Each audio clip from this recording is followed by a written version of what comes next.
PT KB Pharma bekerja sama dengan radio kesayangan Anda mempersembahkan Sandiwara Radio Saur Sepuh. Produksi Harafana Record.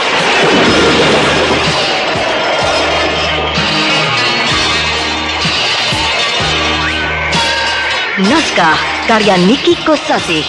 Hiasan musik dan sutradara Indra Mahendra.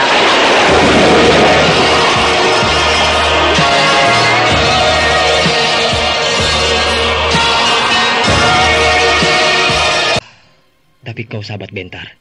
Dan Bentar bekas kekasih Lasmini, ibu kandung Anjani. Jadi, boleh dikatakan, kau pun secara tidak langsung punya hubungan moral dengan Anjani. Ya, paling tidak dengan alasan melindungi teman-teman Bentar. Kau bisa turut campur di dalam perkara ini. Sahabatku Punika, sebaiknya harus bagaimana ya?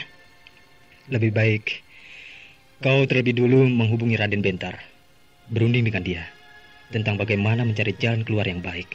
Kalau begitu, ya, aku harus kembali ke Madangkara. Memang berat. Sekian tahun kau tidak pernah pulang untuk menjenguk keadaan keluargamu di kampung halamanmu.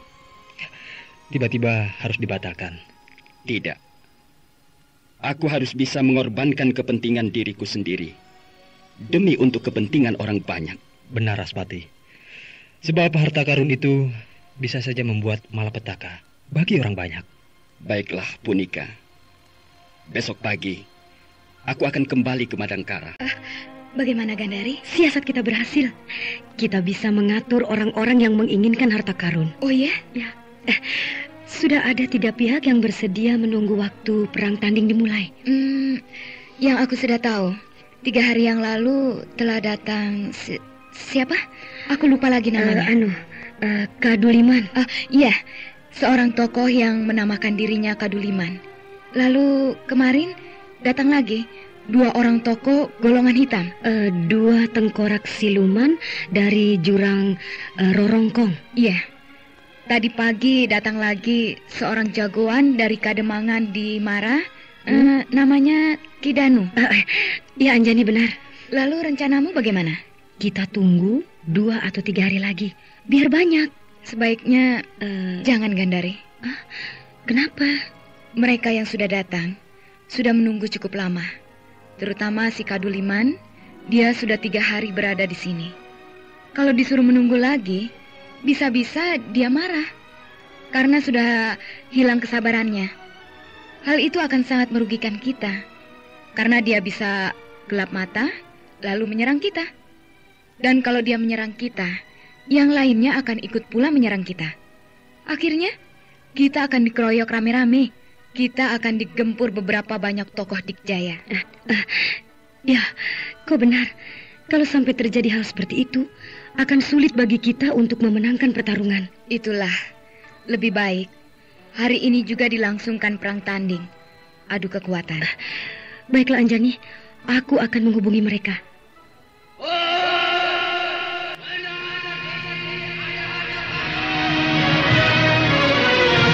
Siapa itu yang berteriak-teriak di luar? Suaranya bukan para tokoh yang sudah datang ke sini. Oh, berarti dia pendatang baru. Benar. Dan orang yang baru datang itu pasti memiliki ilmu yang tinggi. Sebab dia berteriak dari jarak jauh dengan mempergunakan tenaga dalam yang sangat baik. Ya, suaranya mengandung gema. Ayo, kita keluar. Kita lihat siapa yang datang itu. Ya.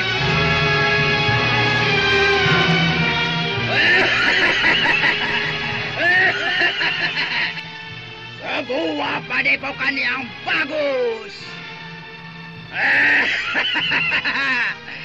Sebuah padepokan yang bagus. Penghuninya juga bagus. Cantik-cantik. Hei, yang mana? Yang bernama Anjani?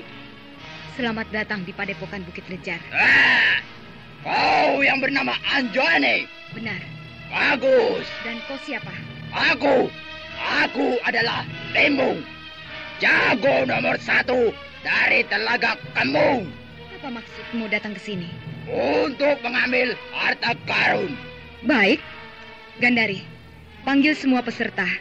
Baik, Anjani. Kaduliman, 2 tengkorak siluman. Kidanu, kumpul!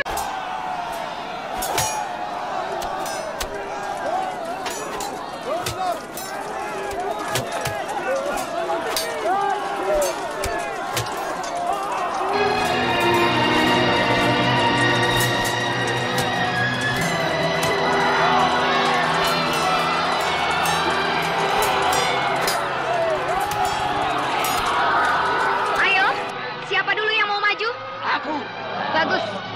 Ayo masuk ke gelanggang pertarungan. Siapa yang mau maju bertarung dengan Limbung? Aku. Ya, bagus. Kidanu, silakan maju memasuki gelanggang pertarungan. Pertarungan pertama, Limbung melawan Kidanu.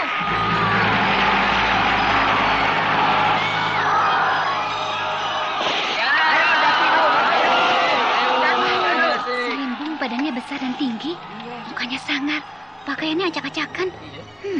Cocok jadi jagoan dari kalangan rimba hijau. Dengan gagah dia berdiri tegak bertolak pinggang di tengah gelanggang pertarungan. Kidanu juga, badannya tegap, meskipun tidak tinggi seperti si Limbung. Mukanya tidak sangar, dan itu loh, pakaiannya bersih. Cocok sebagai seorang jawara dari sebuah kademangan. Nanti mereka berjalan saling mendekat. Wah, pertarungan akan segera dimulai. Mulai!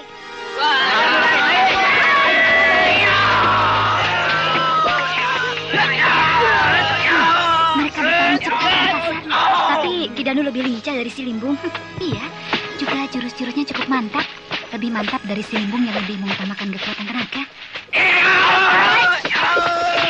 Lihat, si Limbung mulai terdesak. Nanti si Limbung bertumpu pada kekuatan tenaga, jadi sangat kasar. Sedangkan Kidanu mengutamakan kecepatan, sehingga dia bisa melakukan serangan-serangan terobosan.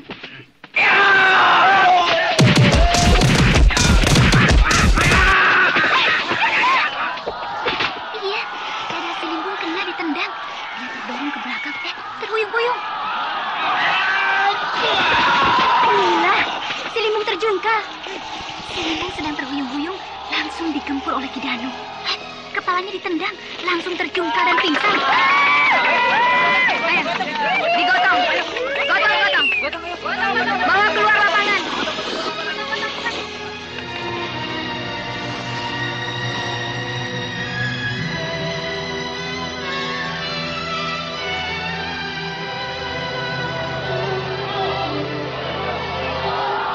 Pada pertarungan pertama, Kidanu yang menang.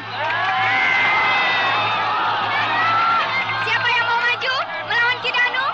Aku. Bagus, Kaduliman. Jago dari Gunung Karang akan bertarung dengan Kidanu, jawara dari Kademangan Dimara.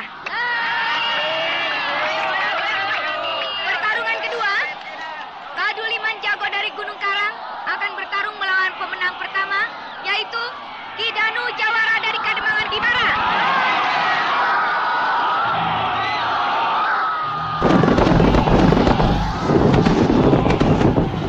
Nah, sekarang seimbang. Iya, tingginya sama, besarnya juga sama, Neti. Umurnya juga, kelihatannya sama. Mereka sudah berjalan memasuki gelanggang dan bergerak saling mendekat. Serta itu loh, mulai pasang ancang-ancang. Kuda-kuda Kidanu sangat mantap ya. Kaki kiri di belakang, kaki kanan di depan. Wah, badannya agak miring sedikit. Kedua tangannya maju ke muka. Lihat, Kaduliman, kuda-kudanya agak aneh. Iya, kedua kakinya sama-sama ditekuk. Dan kedua tangannya tergantung di sisi tubuhnya, sedangkan badannya membungkuk. Mulai bertarung. Langsung saling serang dengan ganas nanti. Mereka seimbang, sama-sama lincah dan sama-sama cepat. Iya, jurus tangan kosong mereka meskipun berbeda karena berasal dari dua sumber yang berbeda, tapi dalam kecepatan dan kekuatan nampak sama.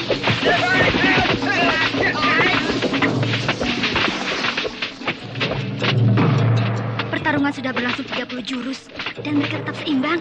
Iya, belum kelihatan siapa yang bakal unggul, sebab belum ada yang terdesak. Suli, lihat. Kidanu merubah pola serangan. Ganti. Dia mengeluarkan jurus-jurus baru. Iya. Membuat serangannya lebih hidup dan lebih ganas. Dia bergerak lebih cepat dari yang tadi. Hah? Kaduliman terkejut. Dia agak terdesak.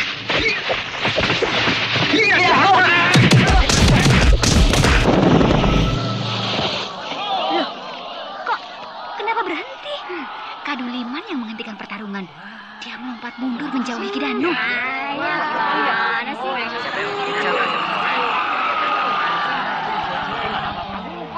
Oh, Kaduliman ternyata mau mengeluarkan ilmu kadikjayaan. Dalam pertarungan tangan kosong dia sudah kalah. Dan sekarang dia akan melanjutkan pertarungan dengan mempergunakan ilmu kadikjayaan. Ilmu kadikjayaannya akan dipergunakan oleh Kaduliman itu. Apa namanya ya? Mana aku tahu. Kenapa dengan dia tidak? Gunung Karang tempat tinggal Kaduliman pun aku tidak tahu letaknya di mana. Jadi mana aku tahu namanya ilmu kadikjayaan milik si Kaduliman itu.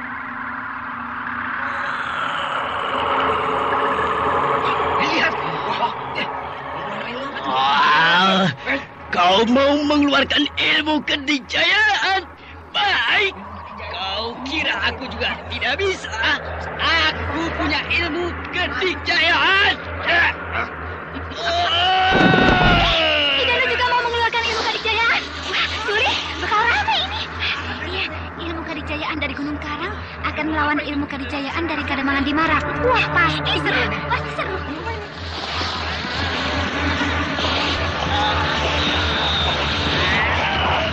Mereka sama-sama melompatkan luka, saling terjang.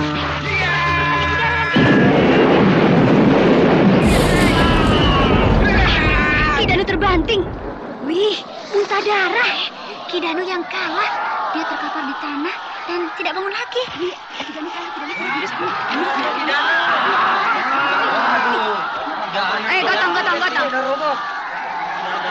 Gotong. Gotong keluar lapangan.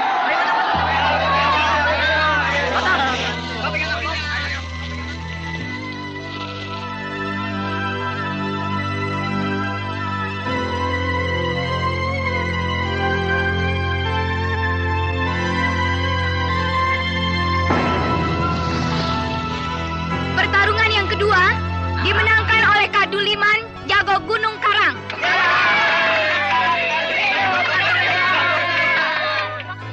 Nah, sekarang hanya tinggal satu pihak sebagai penantang, yaitu dua tengkorak siluman dari Jurang Rorongkong. Siapa dulu yang akan maju? Sekaligus. Sekaligus. Ya. Kami tengkorak berdua maju sekaligus. Kaduliman hanya satu orang, sedangkan kalian dua orang. Jadi, 1 lawan 2 itu tidak adil. Acara perang tanding ini harus adil dan jujur. Harus 1 lawan 1. Jadi kalian harus bergantian. Masa bodoh? Iya, masa bodoh. Kami tidak peduli. Kami selalu berdua dalam apa saja. Kami berdua tapi satu. Tidak bisa dipisah-pisahkan. Suka atau tidak, kami tetap akan selalu berdua. Jadil, Keluar aja, keluar. aku tidak takut. Oh, tidak takut. Maju kalian dua-duanya. Jangankan berdua, 10 orang sekaligus aku makan. Bangsat. Pecahkan kepala kau, orang Gunung Karang. Ayo. Baiklah, aku bisa memaklumi karena aku pernah mendengar bahwa ada sejenis ilmu tertentu atau sejenis jurus yang diperuntukkan dimainkan oleh 2 orang. Betul. Lagi pula, Kaduliman bersedia dikeroyok oleh 2 orang. Jadi aku rasa pertarungan dapat segera dilangsungkan. Ayo. Ya, pertarungan yang terakhir pada hari ini antara Kaduliman jagoan dari Gunung Karang melawan 2 tengkorak siluman dari Jurang Rorongkong. 2 tengkorak siluman dari Jurang Rorongkong itu cocok dengan namanya ya. Iya. Badannya tinggi dan sangat kurus seperti tiang bendera. Mukanya juga pucat dan peot. Ih, tulang pipinya menonjol. Benar-benar seperti tengkorak. 2 tengkorak siluman berjalan memasuki gelanggang pertarungan.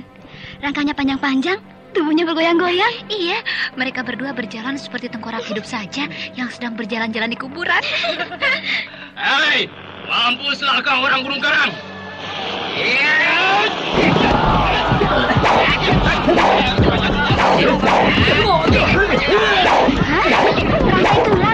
Dasar tengkorak hidup. Senjatanya juga terbuat dari tulang manusia. Tulang manusia? Lihat yang jelas nanti. Senjata mereka yang berbentuk rantai itu terbuat dari tulang-tulang jari manusia. Hah? Dirangkai menjadi satu untayan berbentuk rantai. Gila. Dari mana mereka mendapat tulang jari manusia sebanyak itu? Pasti mereka curi dari kuburan. Kuburan manusia? Ya, mereka kan orang-orang jahat yang suka membongkar kuburan manusia di tengah malam untuk keperluan ilmu hitam. Sekaligus mengumpulkan tulang-tulang jari dari dalam kuburan itu untuk dibuat jadi senjata. Wih, benar-benar edan. Pantas mereka dinamakan tengkorak siluman.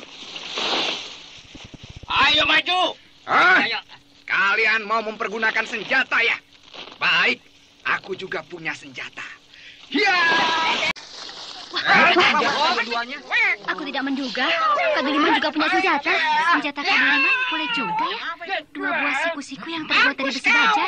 Senjata siku-siku itu kecil dan pendek, tapi sangat kuat nanti, dan dapat mematahkan pedang dan meremukkan batu karang. Nah, mereka bergerak saling mendekat.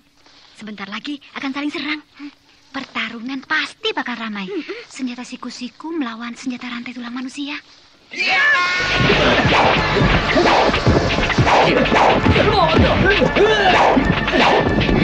Kedua tengkorak siluman itu tidak banyak bergerak, lebih banyak berdiri tegak di tempat.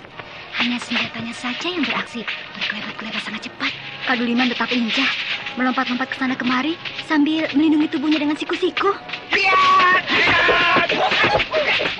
Oh, pantas mereka tidak mau bertarung sendiri-sendiri. Lihat, karena mereka memainkan jurus yang hilang.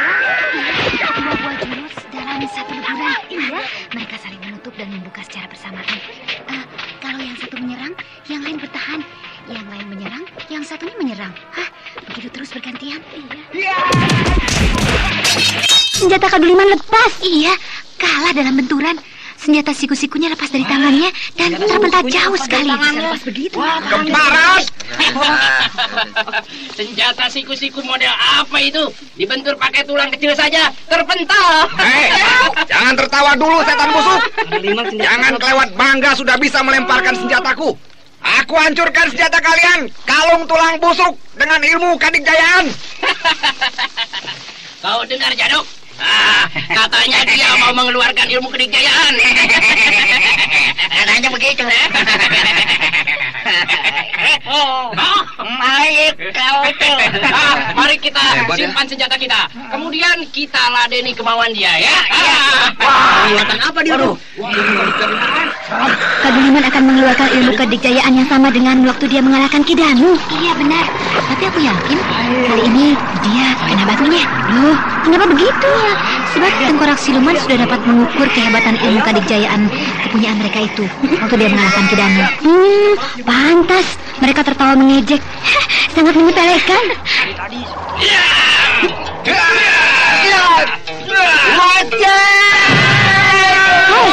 Mereka bergandengan tangan, ditegak berdampingan sambil berpegangan tangan. Di dalam memainkan jurus tangan kosong, juga di dalam mempergunakan senjata, mereka memainkan persenyawaan gerak. Dan sekarang di dalam mempergunakan ilmu kadikjayaan juga tetap bersenyawa. Satu ilmu dimainkan oleh 2 orang sekaligus. Iya, benar.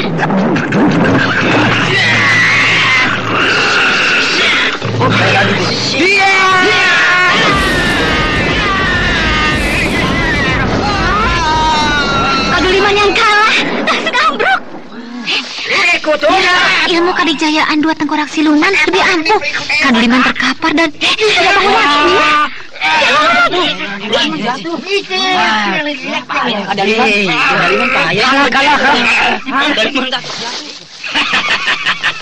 Bagaimana Cahayu? Kami yang menang bukan? Ya, pada pertarungan yang terakhir pada hari ini, kalian yang menang. Sekarang siapa yang mau maju melawan kami? Aku lihat hari ini tidak ada lagi yang datang. Tapi besok atau lusa pasti akan ada yang datang. Nah, terserah kepada kalian. Apakah kalian akan menunggu sampai ada yang datang atau ingin hari ini juga kepastiannya? Ya, hari ini juga harta karun itu harus kami bawa. Betul. Baik, berarti kalian harus melawan kami, pemegang harta karun. Oh, boleh. kami akan girang bertarung dengan anak-anak manis dari perguruan Bukit Lejar. Aku yang maju. Gandari, biar aku yang menghadapi mereka, Anjani. Boleh. Ayo maju kalau mau. Jangan aku. Suli. Siapa saja Aku boleh. tidak berani melawan mereka. Jangan, Suli. Aku saja sendiri yang melawan mereka. Mereka kan 2 orang, Gandari. Jadi kita juga harus berdua. Memang mereka 2 orang, tapi pada hakikatnya 1 orang. Aku juga berani. Ayo kalau berani maju. Ayo. Aku juga. Jangan rebutan. Iya, seperti rebutan makanan saja. Berani.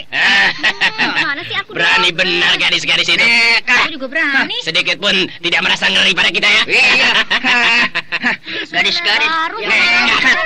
Sudah, jangan ribut terus. Aku putuskan, Gandari yang maju. Ayo maju.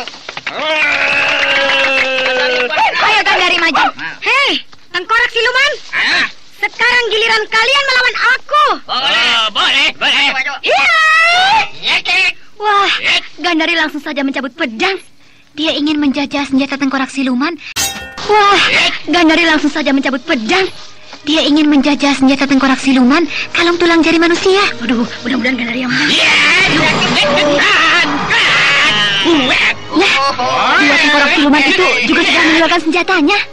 Awas serangan!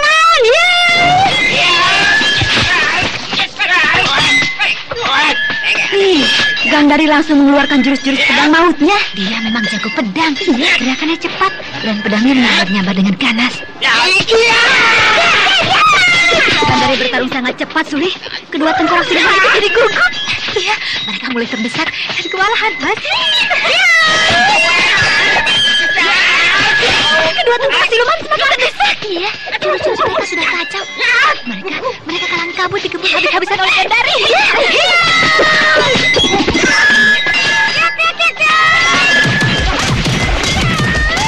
Kalung tulangku putus. Lalalak ke kalungku juga. Pecah-pecah.